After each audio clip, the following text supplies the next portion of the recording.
जय श्री राम राम राम नमस्कार। Education system Bihar में आपका स्वागत है। आज के इस वीडियो में बात करने वाले हैं बिहार अमीन के बारे में। इस वीडियो में कुछ नई जानकारी देखने वाले हैं, जैसे कि रिजल्ट आने के कितने दिन बाद काउंसलिंग होगा, जैसा कि ये सभी बातें कुछ अभ्यर्थियों द्वारा पूछे भी जाते हैं, यह क्वेश्चन बनता है। अब आगे देख लेते हैं डॉक्यूमेंट वेरिफिकेशन अर्थात दस्तावेज सत्यापन के बाद नियुक्ति पत्र कब मिलेगा, कब तक नियुक्ति पत्र मिलेगा, रिजल्ट डीवी दस्तावेज सत्यापन के कितने दिन बाद ज्वाइनिंग होगा, ज्वाइनिंग कब तक होगा, ये सभी क्वेश्चन बनते हैं। तो इसको इस वीडियो में देखने वाले हैं।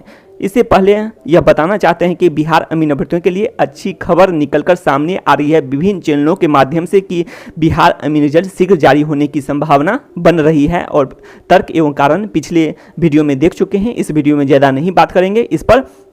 उसके अलावा यह भी अच्छी खबर है कि कट ऑफ में भारी गिरावट का अनुमान, तो ये भी आप लोगों के लिए अच्छी खबर है, खुशखबरी कही जा सकती है।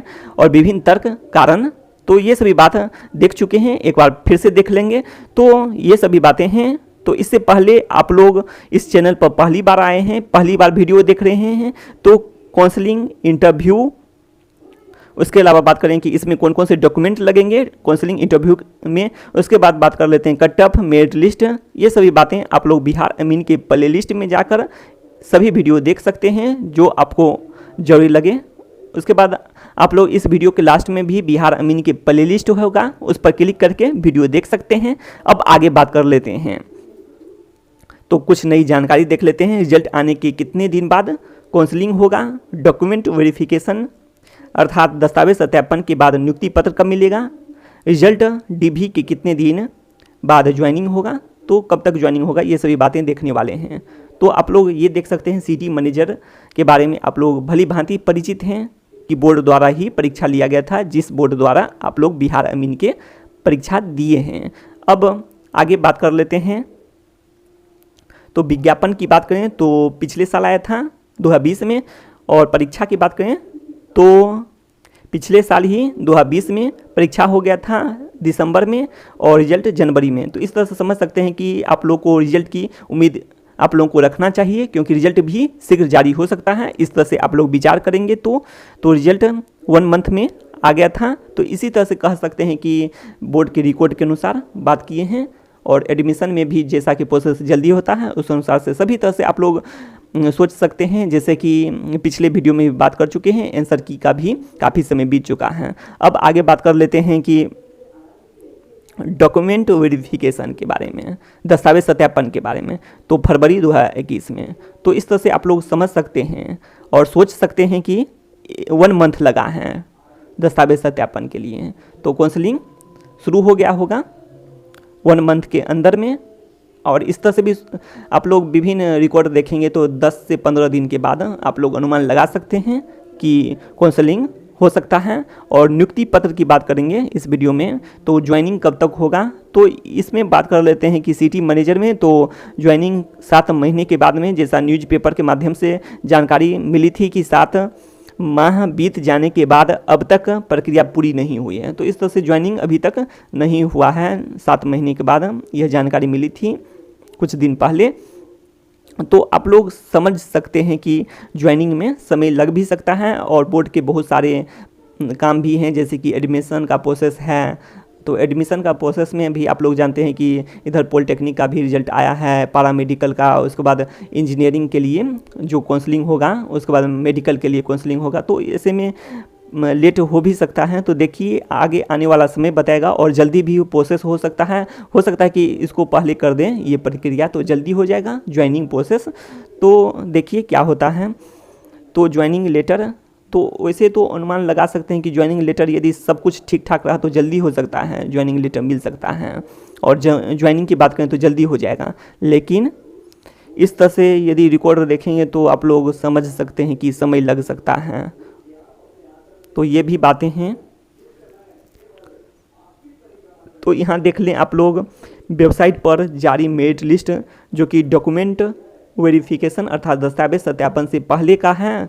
तो दस्तावेज सत्यापन से पहले का जो मेरिट लिस्ट निकला हुआ था उसमें कई गुना रिजल्ट था, तो उसमें से रैंक के अनुसार कट ऑफ खुद से निकाले हैं, क्योंकि ऐसे निकाले हैं कि इतना सभी में रिक्तियों की संख्या को देखते हुए खुद से निकाले हैं। तो आप लोग समझ सकते हैं कि इस अनुसार से बिना डॉक्यूमेंट वेरिफिकेशन के बात कर रहे हैं, बिना डॉक्यूमेंट वेरिफिकेशन के कटअप की बात करें तो जनरल ओपन का रो मार्क्स 77 देखे थे, तो इसमें हो जाता है, हो जाएगा।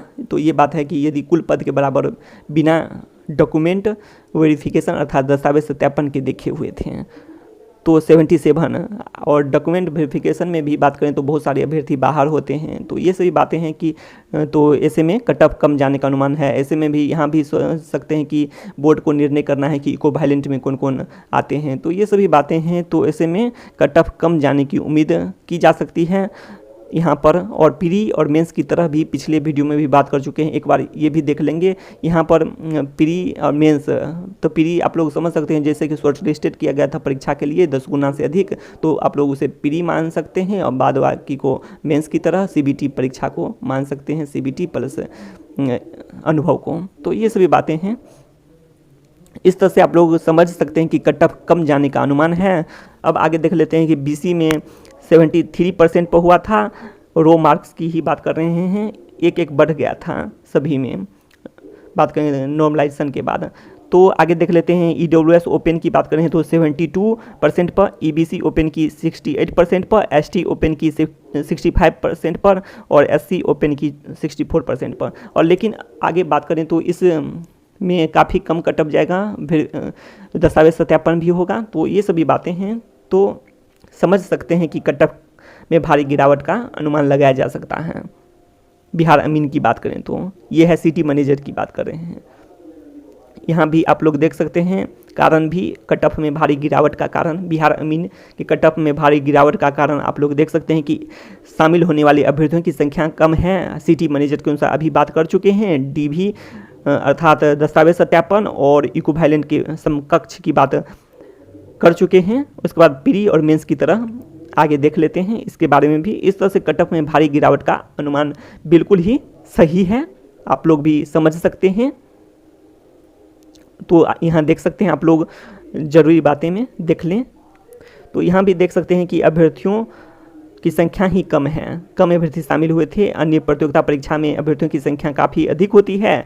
तो यह भी बात है, जरूरी नहीं होता है कि जिसका इंटर परीक्षा में कम अंक है तो वो सीबीटी एमसीक्यू परीक्षा में कम ही लाएं, ऐसा कोई बात नहीं है। तो इस तरह से भी समझ सकते हैं कि ऐसे में कटअप में भारी गिरावट का अनुमान है, और शामिल अभ्यर्थियों की संख्या, ये सभी बातें तो पहले भी कर चुके हैं, अभी भी।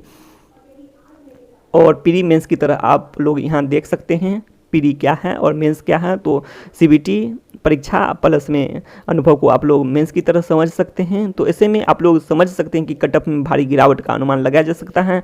किसी भी राज्य स्तरीय प्रतियोगिता परीक्षा की बात करें तो 75% अच्छे अंक माने जाते हैं। तो इस तरह से भी आप लोग समझ सकते हैं कि 56 मैक्सिमम जाएगा, बहुत जाएगा तो जनरल कैटेगरी का, जनरल ओपन का। वैसे तो सभी की बात करें तो काफ़ी कम जाने का अनुमान है। तो आप लोग समझ सकते हैं 50 से जिसका भी अधिक है तो आप लोग उम्मीद बनाए रखें। आगे देख सकते हैं कि दोनों विषयों में अलग अलग पास करना आवश्यक होगा, तो ये भी बातें हैं, तो इसीलिए कटअप कम जाएगा। आगे आप लोग कटअप देख सकते हैं, कटअप देख लें। तो शिक्षा से संबंधित तमाम जानकारी के लिए सब्सक्राइब करें एजुकेशन सिस्टम बिहार को। तो बस इस वीडियो में इतना ही, धन्यवाद।